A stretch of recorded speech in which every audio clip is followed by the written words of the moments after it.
Hi my sweeties, welcome back. I was trying Vivaland before release and here's my first impression.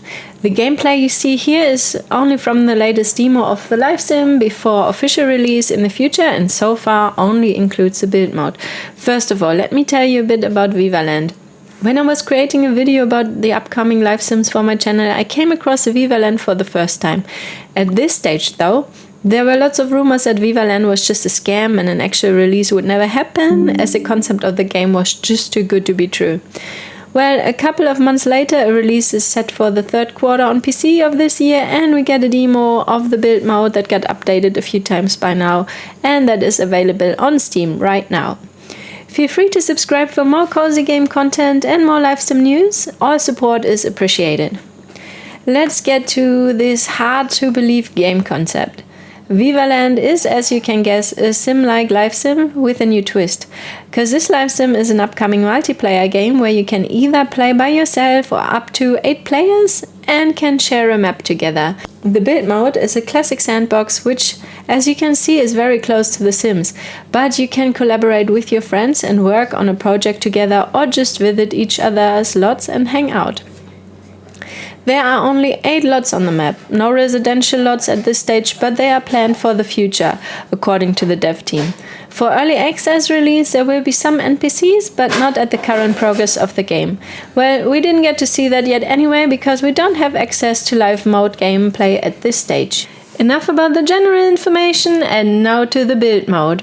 We get a lot of features that the lifesim fans are eager for. We can build curved walls, have a room tool and build just single walls. Windows can be placed in whatever height you prefer, even the walls can be higher or lower if you like. There are foundations, different styles of roofing and differently wide doors.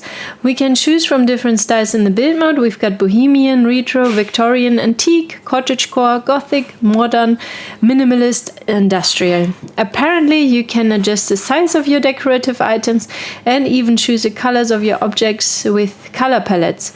I have only found that in the world so far, but that was really quite cool. If you press untoggle the grid and snap objects together, you can place rather freely, which is amazing, especially with countertops and placing little things like charging cables. But I wonder how functional some of the objects are going to be in play mode. I can't find the recoloring tool anymore since the latest update of the demo, but it's great to see that the devs are keeping updating and improving regularly. What annoys me is that I can't find the option to lower the walls to see what's behind them, which really bothers me in a build mode and won't be handy during gameplay. Maybe it's just a me issue, but I can't seem to find this feature.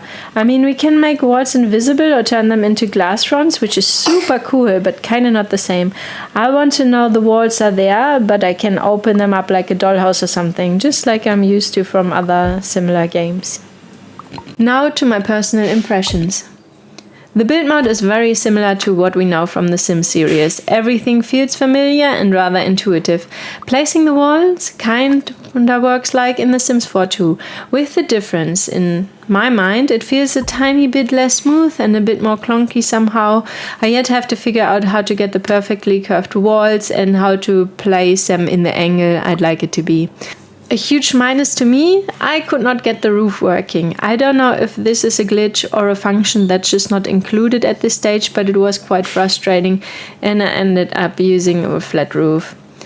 I hope in the full version we will get more furniture options to choose from. I couldn't exactly find what I was looking for a lot of times, but I love that we get to have differently themed styles. I'm super impressed that I can place pillows on the bed and couches, and even a laptop on the bed was quite a nice touch. I was like, I wonder if I can do that, and it worked. All in all, Vivaland's build mode has quite nice and neat features, but for it to convince me, it needs some improvement and some features that are genuinely missing that feel basic in the Sims series.